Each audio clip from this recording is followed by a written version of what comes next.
Bienvenidos a Traición y Venganza, el canal donde las historias familiares más dolorosas salen a la luz, y donde quienes fueron humillados terminan demostrando su verdadero valor. La historia de hoy es sobre favoritismo, abandono y una herida que duró 16 años. Pero también es una historia sobre fortaleza, dignidad, y el momento en que todo finalmente se derrumba para quienes creyeron que podían usar a una hija y olvidar a la otra. Me llamo Valeria Montes. Tengo 34 años. Y el día que cumplí 18, mis padres me regalaron una maleta vacía. 2 años antes, cuando mi hermana mayor Camila cumplió la misma edad, recibió un fondo fiduciario de $200.000. Mis padres organizaron una fiesta enorme en el jardín de la casa. Había luces, música, invitados y una mesa llena de regalos caros. Mi padre levantó una copa frente a todos y anunció orgullosamente: «Esto es para asegurar el futuro de mi princesa». Luego le entregó un sobre con el cheque. Mi madre lloró emocionada mientras Camila abrazaba a todos como si acabara de ganar la lotería. Y en cierto modo, la había ganado. Yo observé todo desde la cocina porque alguien tenía que servir las bebidas. 2 años después llegó mi cumpleaños. Sin invitados. Sin decoración.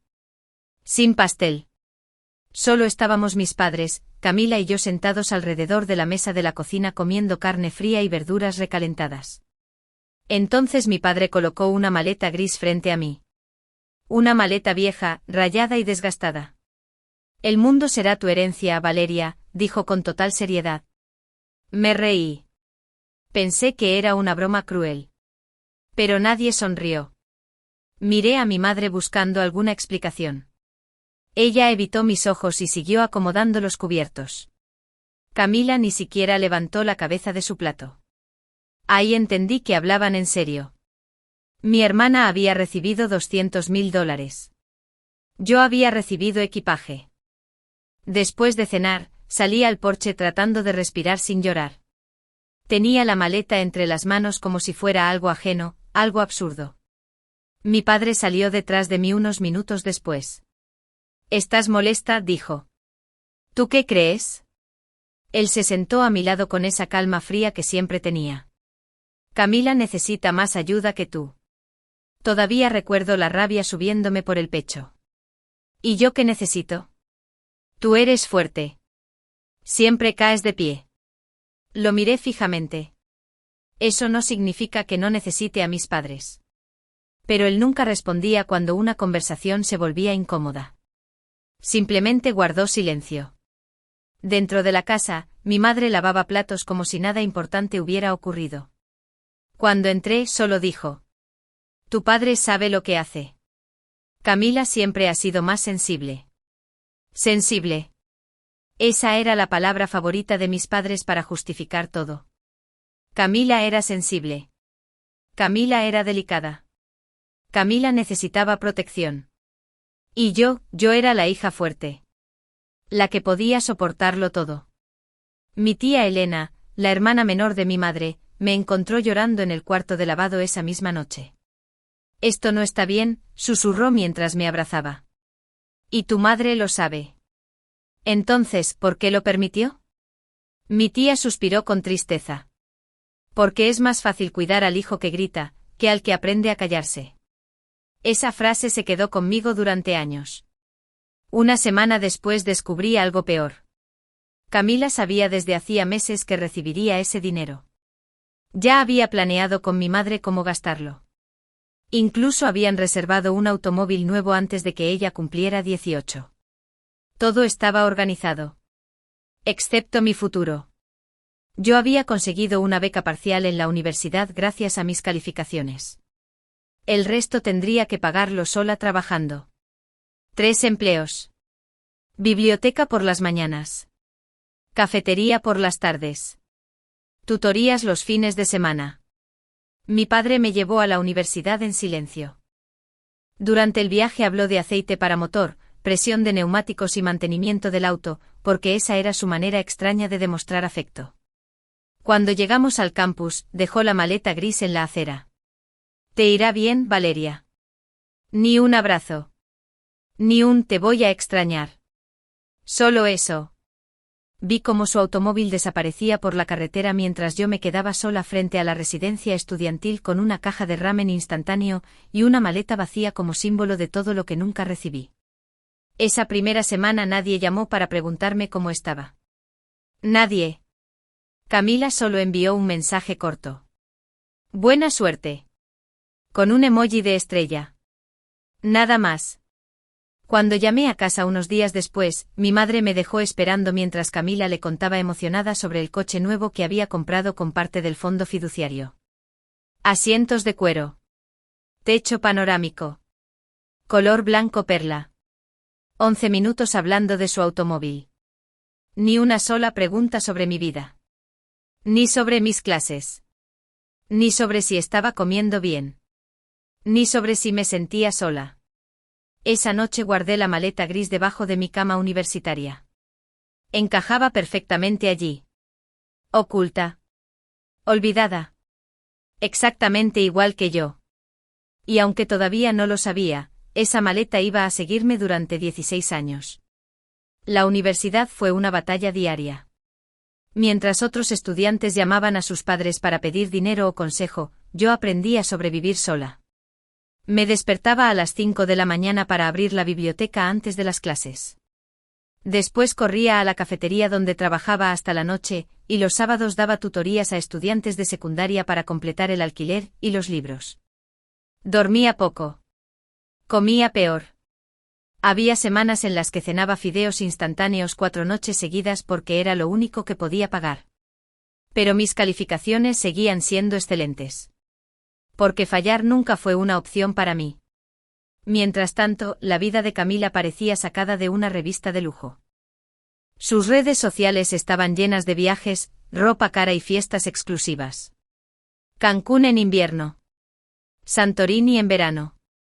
Compras en boutiques donde un bolso costaba más que mi matrícula semestral. Mis padres aparecían en muchas de esas fotos. Bronceados. Sonriendo. Felices. Como si solo tuvieran una hija. Había una imagen que nunca pude olvidar. Camila en un yate en las Bahamas sosteniendo una copa de champán, con mis padres abrazándola a ambos lados. La publicación decía: la mejor familia del mundo. Yo estaba trabajando esa noche hasta la medianoche limpiando mesas pegajosas llenas de café derramado. Y ni siquiera sabía que se habían ido de vacaciones. Mi tía Elena era la única persona que me mantenía informada. Tu padre cree que Camila eventualmente madurará, me dijo una noche por teléfono. Y tu madre piensa que el dinero la hará independiente. Solté una risa amarga. Sí, claro. Pero los números contaban otra historia. Los $200.000 comenzaron a desaparecer rápidamente. Ropa de diseñador. Viajes. Un departamento innecesario. Entrenadores personales. Restaurantes exclusivos. A los 20 años, Camila ya había gastado más de $60.000. Yo ganaba cada centavo trabajando hasta el agotamiento. Ella gastaba dinero viendo atardeceres en Grecia. Yo estudiaba Derecho con ojeras permanentes y miedo constante de no poder pagar el siguiente semestre. La diferencia entre nosotras no era solo económica. Era emocional. Camila creció creyendo que alguien siempre resolvería sus problemas. Yo crecí entendiendo que estaba completamente sola. Cuando entré a la Facultad de Derecho, las cosas empeoraron. La carga académica era brutal, pero no era lo más difícil. Lo peor era el silencio. Todos mis compañeros recibían llamadas de sus familias los domingos. Sus padres asistían a ceremonias, enviaban paquetes, preguntaban por exámenes. Mi teléfono rara vez sonaba. Y cuando sonaba, casi siempre era para hablar de Camila. Una tarde durante mi segundo año conseguí una pasantía en un pequeño despacho especializado en derecho familiar y planificación patrimonial. Testamentos. Poderes legales. Herencias. Protección de adultos mayores. Casos que parecían aburridos para la mayoría de las personas. Pero yo descubrí algo importante ahí. Las familias se destruían por falta de preparación. Hijos peleando por dinero. Padres enfermos sin protección legal. Cuentas vacías. Casas perdidas. Vi ancianos abandonados por los mismos hijos que habían consentido toda la vida. Y cada vez que observaba uno de esos casos, pensaba en mi propia familia. Especialmente en mi padre. Él era un hombre obsesionado con el control y la planificación. Todo en su vida tenía orden. Excepto lo verdaderamente importante. Una noche decidí llamarlo. Mi madre contestó. «Mamá, ¿papá tiene testamento?» Silencio. ¿Por qué preguntas eso? Porque es importante. También necesitan poderes legales y... ¿Estás esperando que muramos? La llamada terminó ahí. 40 segundos. Eso fue todo. Me quedé mirando el teléfono sintiendo ese vacío familiar en el pecho. No importaba cuánto creciera. No importaba cuánto estudiara. Para ellos yo seguía siendo la hija que no necesitaba nada. El día de mi graduación fue la confirmación definitiva. Había enviado invitaciones elegantes semanas antes. Incluso pagué sobres especiales porque quería que se sintiera importante. Mi tía Elena asistió. También mi novio, Daniel, profesor de historia con una paciencia infinita y una sonrisa tranquila que siempre lograba calmarme. Pero las 2 sillas reservadas para mis padres permanecieron vacías. Mi madre envió un mensaje horas antes. Camila tiene migraña. Debo cuidarla. Ni siquiera inventó una mejor excusa. Subí al escenario sola. Mientras recibía mi diploma, escuché a Elena llorar emocionada y a Daniel aplaudir más fuerte que nadie en el auditorio. Ellos eran mi familia. Los únicos que realmente estuvieron presentes. Aprobé el examen de abogacía meses después y conseguí trabajo en un pequeño despacho en Columbus. Por primera vez en mi vida sentí que estaba construyendo algo propio. Un futuro que nadie me había regalado. Mientras tanto, Camila decidió abrir una boutique de ropa utilizando el resto del fondo fiduciario. Mis padres incluso firmaron un préstamo enorme para ayudarla. Otra vez apostándolo todo por ella.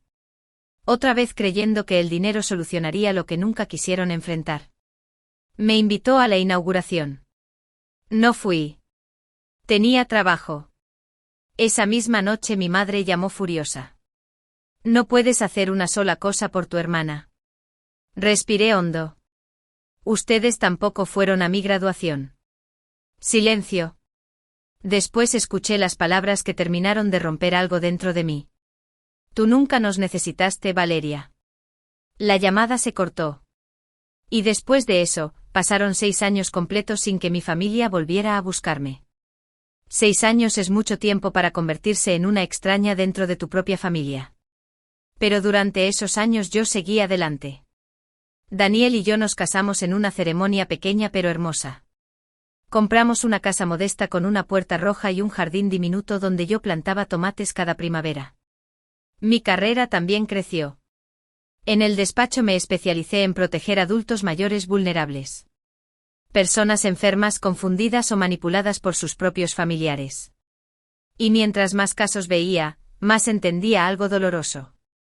El favoritismo destruye familias de formas diferentes. A algunos hijos los abandona. A otros los vuelve incapaces de vivir solos. Camila era prueba de eso. Su boutique quebró en menos de 2 años. El dinero desapareció. El préstamo se volvió una pesadilla. Y mis padres terminaron usando sus propios ahorros para cubrir las deudas. Mi tía Elena me mantenía informada de vez en cuando. Tu padre está olvidando cosas, me dijo una noche. Dejó la estufa encendida 2 veces esta semana. Meses después volvió a llamar. Tu madre finge que todo está bien. Pero ya no lo está. Y luego llegó la frase que me dejó helada. Tu padre olvidó tu nombre en Navidad. Tuve que sentarme. No lloré. Ni siquiera sabía cómo sentirme. Porque por un lado estaba herida. Pero por otro, seguía siendo mi padre. El hombre que me había fallado tantas veces. El hombre que ahora comenzaba a perderse a sí mismo. Aún así, no llamé. Cada vez que tomaba el teléfono escuchaba la voz de mi madre diciendo: Tú nunca nos necesitaste. Y volvía a dejarlo. Una tarde de septiembre, mientras revisaba documentos en mi oficina, mi celular vibró sobre el escritorio. Mamá. Me quedé mirando la pantalla durante varios segundos. No había llamado en 6 años. Contesté finalmente. Su voz sonaba cansada. Más vieja. Intentó hablar del clima. De las hojas otoñales. De cosas insignificantes. Hasta que finalmente dijo. Tu padre tiene Alzheimer temprano. Sentí que el piso se movía debajo de mí. ¿Desde cuándo? Hace 8 meses. 8 meses. 8 meses enfermo y nadie me había dicho nada. Respiré lentamente para no explotar. ¿Y recién ahora me llamas? No queríamos preocuparte. La misma excusa de siempre. Ocultarme cosas fingiendo que era por mi bien. ¿Qué tan grave está? Mi madre comenzó a llorar. Hay días en que no sabe dónde está, a veces cree que todavía trabaja en la fábrica. Cerré los ojos. ¿Me reconoce? Silencio. Demasiado largo. Algunos días sí. Eso dolió más de lo que esperaba. Entonces llegó la verdadera razón de la llamada. Necesitamos tu ayuda, Valeria. Y en ese instante dejé de ser hija. Me convertí en abogada. ¿Papá tiene poder legal notarial? ¿Qué es eso? ¿Testamento? No. ¿Directivas médicas? ¿Seguro de cuidados? Tu padre siempre decía que luego lo haría. Tomé una libreta y empecé a escribir automáticamente. Cada respuesta era peor que la anterior. No había planificación. No había protección. No había nada. Entonces pregunté por la casa. Mi madre tardó demasiado en responder. Hicimos una hipoteca inversa hace 3 años. Me quedé inmóvil. Eso significaba que habían hipotecado nuevamente la casa ya pagada. La casa que mi padre tardó décadas en terminar de pagar. ¿Por qué? Otra pausa. Por las deudas de Camila. Claro. Todo volvía a Camila. El dinero del fondo fiduciario había desaparecido. El negocio había fracasado. Y ahora mis padres estaban perdiendo su jubilación intentando salvarla otra vez. Mientras tanto, mi padre estaba perdiendo la memoria. Y no tenían ningún plan legal para protegerlo. Necesitan un abogado especialista inmediatamente, dije. La voz de mi madre tembló. Por eso te llamé. Esa noche apenas pude dormir. Daniel encontró todos los papeles extendidos sobre nuestra mesa. ¿Qué tan grave es? Preguntó. Un desastre. Le expliqué la situación financiera. Hipoteca. Deudas. Préstamos. Sin testamento. Sin protección médica. Daniel guardó silencio unos segundos. ¿Vas a ayudarlos? Miré la vieja maleta gris dentro del armario del pasillo. La había conservado todos esos años. No porque la necesitara, sino porque nunca quise olvidar cómo se sentía que tus propios padres te entregaran vacío. Mi padre no puede protegerse solo, respondí finalmente. Y alguien tiene que hacerlo. 2 días después recibí una caja enviada por correo. Dentro estaban todos los documentos financieros de mis padres. Estados de cuenta bancarios. Facturas médicas. Cartas de cobro. La situación era peor de lo que imaginaba. Los ahorros prácticamente habían desaparecido. La deuda médica aumentaba cada mes. Y entonces encontré algo más. Tarjetas de crédito. $28.000 en gastos recientes. Ropa. Restaurantes. Suscripciones. Compras online. Todo realizado desde la ciudad donde vivía Camila. Sentí un nudo en el estómago. Daniel, susurré. Él se acercó. ¿Qué pasa? Le mostré los movimientos bancarios. Alguien está usando las tarjetas de mi padre enfermo. Daniel revisó las fechas lentamente. ¿Crees que fue tu hermana? No respondí enseguida. Pero en el fondo, ya sabía la respuesta. Esa misma noche llamé a mi madre. Voy a ir este fin de semana. Ella soltó un suspiro extraño. Mitad alivio, mitad miedo. ¿Debo avisarle a Camila? Miré nuevamente los estados de cuenta sobre la mesa. No. Todavía no. El viaje de regreso a casa duró apenas 90 minutos. Pero emocionalmente se sintió como volver 16 años atrás. La misma carretera. Los mismos campos vacíos. La misma sensación de estar regresando a un lugar donde nunca me sentí realmente querida.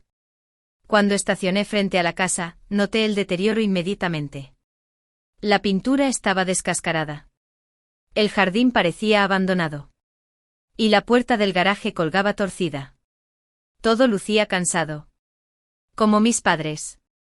Mi madre abrió la puerta antes de que tocara el timbre. Casi no la reconocí. Su cabello estaba lleno de canas sin teñir y tenía profundas ojeras bajo los ojos. Parecía una mujer 10 años mayor.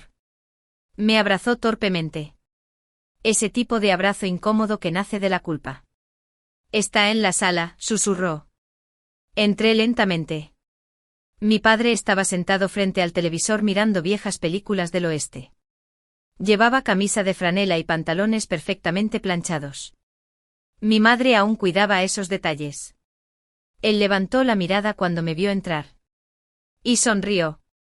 ¿Eres la nueva enfermera? Sentí que el aire desaparecía de mis pulmones. No, papá, soy Valeria. Me observó confundido. Qué bonito nombre. Mi hija se llama Valeria. Está en la universidad. La universidad. En su mente yo seguía teniendo 18 años.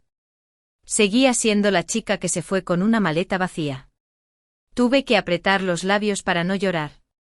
El olor de su loción seguía siendo el mismo. Ese aroma a madera y colonia barata que había acompañado toda mi infancia. El hombre era el mismo. Pero su mente ya no estaba ahí. Mi madre y yo nos sentamos luego en la cocina. La misma mesa.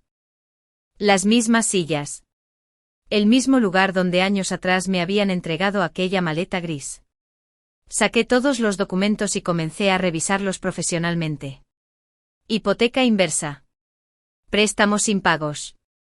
Facturas médicas enormes. Sin seguro adecuado. Mientras más avanzaba, peor se volvía todo. Mamá, si papá necesita cuidados permanentes, podrían perder la casa. Ella palideció. ¿Qué? No hicieron ninguna protección patrimonial. Nada está asegurado legalmente. Parecía completamente perdida. Por primera vez comprendí algo. Mis padres habían pasado la vida fingiendo control. Pero en realidad nunca estuvieron preparados para nada. Entonces abrí los estados de cuenta bancarios. $28.000 en compras. Y todas conducían a Camila. Tiendas de ropa. Restaurantes. Aplicaciones de comida. Gimnasios. Todo desde su ciudad. Levanté lentamente la vista. ¿Camila tiene acceso a las tarjetas de papá? Mi madre tardó demasiado en responder. Solo, para ayudar con algunas compras. Esto no son compras normales. Ella comenzó a temblar. Dijo que lo devolvería.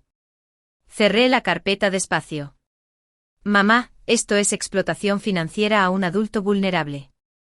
Mi madre rompió a llorar. Pero no lloraba por mi padre. Ni por las deudas. Lloraba por Camila. Por favor, no la denuncies, es tu hermana. La observé en silencio. La hija que recibió todo seguía siendo protegida. Incluso después de destruirlos económicamente. Pasé todo el fin de semana organizando el desastre. Preparé documentos legales. Poderes notariales. Directivas médicas. Protección patrimonial. Hice llamadas durante horas intentando renegociar deudas. Mi madre me observaba trabajar como si no entendiera de dónde había salido esa versión de mí. Pero la verdad era simple. Me convertí en esa mujer porque ellos me dejaron sola demasiado pronto. El domingo por la tarde la puerta principal se abrió de golpe. Camila había llegado. Entró usando gafas oscuras y ropa costosa, aunque claramente intentaba aparentar más estabilidad de la que realmente tenía. Entonces vio los documentos sobre la mesa. Y me vio a mí. Su expresión cambió inmediatamente. ¿Qué demonios es todo esto? Ni siquiera saludó. Documentos legales, respondí sin levantarme. Los que mamá y papá debieron tener hace años. Camila tomó una hoja rápidamente. Era el documento donde eliminaba su acceso a las tarjetas de crédito. ¿Me quitaste las tarjetas? Le quité las tarjetas a papá. Él ya no puede autorizar gastos. Sus ojos se llenaron de furia. No tienes derecho a hacer esto. La miré directamente. Sí lo tengo.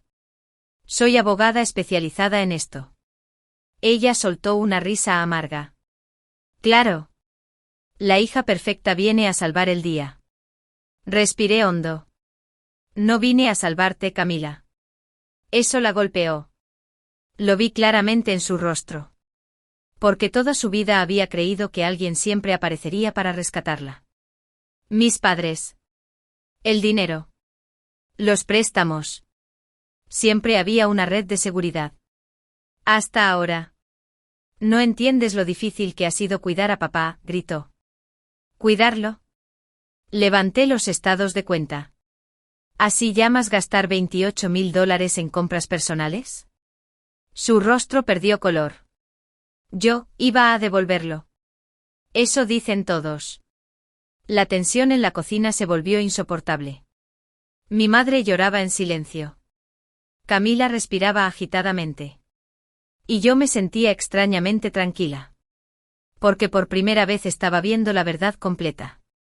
Camila no solo había sido consentida. Había sido destruida por ese favoritismo.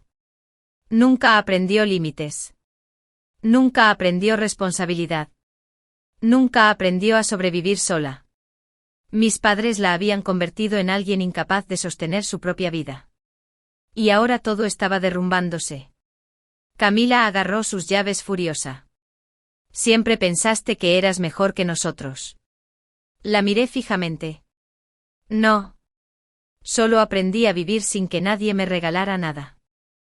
Ella salió dando un portazo tan fuerte que hizo vibrar los cuadros del pasillo. Desde la sala, mi padre levantó la cabeza confundido. ¿Por qué están peleando?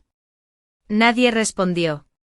Porque ninguno de nosotros sabía cómo explicar 16 años de heridas en una sola frase. Esa noche antes de dormir, mi madre apareció en la puerta de la habitación donde yo dormía antiguamente. Se quedó observándome unos segundos. Luego dijo algo que jamás pensé escuchar. Elegimos mal, Valeria. Y por primera vez, vi culpa real en sus ojos. 3 semanas después de mi visita, todos los documentos legales finalmente estaban aprobados. El poder notarial. Las directivas médicas. La protección de la casa. Todo quedó organizado correctamente. La vivienda de mis padres ya no podría ser arrebatada por las deudas médicas futuras, y el banco aceptó un nuevo plan de pagos para evitar perderlo todo. Durante años mi padre creyó que no necesitaba planificar mi futuro. Y al final, fui yo quien terminó salvando el suyo. Lo irónico era casi cruel. Camila dejó de tener acceso a las tarjetas de crédito inmediatamente. No volvió a aparecer durante varios días. Luego una mañana, recibí una transferencia bancaria. $4.200. En la descripción solo decía: perdón. Sin mayúsculas. Sin explicación. Sin llamada. Pero era el primer intento de responsabilidad que había visto en ella en toda su vida. No respondí. Porque algunas heridas no se curan con una sola palabra. Mi madre comenzó a llamarme cada jueves por la noche. A veces hablábamos de medicamentos. Otras veces me contaba cómo estaba mi padre ese día. Había jornadas buenas. Días donde él recordaba el nombre de su antiguo perro o reconocía la canción favorita de su juventud. Y había días terribles. Días donde despertaba confundido creyendo que aún tenía 30 años. Una noche intentó salir de la casa a las 3 de la mañana porque pensaba que llegaría tarde al trabajo. Mi madre estaba agotada. Y por primera vez en mi vida, dejó de fingir que podía controlarlo todo. La semana antes de Navidad, Daniel y yo volvimos a visitarlos. Llevamos pastel de zanahoria porque siempre había sido el favorito de mi padre. Él estaba sentado junto al árbol cuando llegamos. Las luces navideñas iluminaban la sala con tonos amarillos suaves. Por un instante pareció tranquilo. Casi normal. Cenamos en silencio la mayor parte del tiempo. Camila también estaba ahí. Más callada que nunca. Sin ropa lujosa. Sin arrogancia. Parecía una persona distinta. Después de la cena, salí un momento al pasillo para buscar mi abrigo. Y entonces la vi. La maleta gris. Seguía exactamente en el mismo rincón del armario. Después de 16 años, nadie la había movido. La observé durante varios segundos. Y comprendí algo importante. Toda mi vida pensé que aquella maleta representaba rechazo. Vacío. Abandono. Pero tal vez también representaba otra cosa. Libertad. Porque nadie construyó mi vida por mí. Nadie pagó mis sueños. Nadie resolvió mis problemas. Nadie me regaló seguridad. Todo lo que tenía, lo había construido sola. Mi carrera. Mi matrimonio. Mi estabilidad. Yo llené esa maleta vacía con mi propio esfuerzo. Esa noche antes de irnos, encontré a mi padre sentado solo en la sala mirando el árbol de Navidad. Me senté a su lado. Durante unos segundos no dijo nada. Solo observaba las luces. Luego tomó mi mano lentamente. Su mirada seguía perdida, pero de repente algo cambió. Como si una pequeña parte de él hubiera regresado por un instante. Lo hiciste bien, pequeña, susurró. 4 palabras. Claras. Perfectas. Sentí que el pecho me ardía. Porque en toda mi vida, nunca había escuchado algo así de él. Nunca. Lo miré intentando contener las lágrimas. Pero segundos después, la confusión volvió a sus ojos. La conexión desapareció. Él volvió a perderse. Y aún así, esas 4 palabras fueron suficientes. Camila apareció detrás de mí mientras me ponía el abrigo. Parecía nerviosa. Sé que probablemente nunca me perdones, dijo en voz baja. Pero, tenía miedo. La observé sin responder. Ella bajó la mirada. Toda mi vida creí que si dejaba de tener dinero, no sería nadie. Ahí entendí finalmente la verdad completa. Yo fui abandonada emocionalmente. Pero Camila fue destruida de otra manera. Nuestros padres me enseñaron a sobrevivir sola. A ella le enseñaron a depender siempre de algo externo. Dinero. Protección. Rescates constantes. Y al final, ambas crecimos heridas. Solo que de formas distintas. Daniel puso una mano sobre mi espalda mientras caminábamos hacia el automóvil. El aire frío de diciembre llenaba la calle silenciosa. Miré una última vez la casa. La pintura desgastada. La luz del porche. La ventana donde tantas veces me sentí invisible. Y por primera vez, ya no sentí rabia. Solo tristeza. Porque algunas familias no se destruyen por odio. Se destruyen por favoritismo. Por decisiones pequeñas repetidas durante años. Por amar mal. Cuando subimos al coche, Daniel arrancó lentamente. Yo seguía pensando en aquella maleta gris. La maleta que mi padre me entregó creyendo que no valía la pena invertir en mí. Y sin darse cuenta, terminó dándome la única cosa que realmente necesitaba. La capacidad de construir mi propia vida. Y aunque tomó 16 años entenderlo, finalmente lo hice. Gracias por acompañarnos en esta historia de dolor, familia y segundas oportunidades. Esto fue Traición y Venganza, el canal donde las heridas del pasado siempre regresan, y donde la verdad finalmente sale a la luz. No olvides suscribirte, dejar tu comentario y activar la campana para más historias impactantes.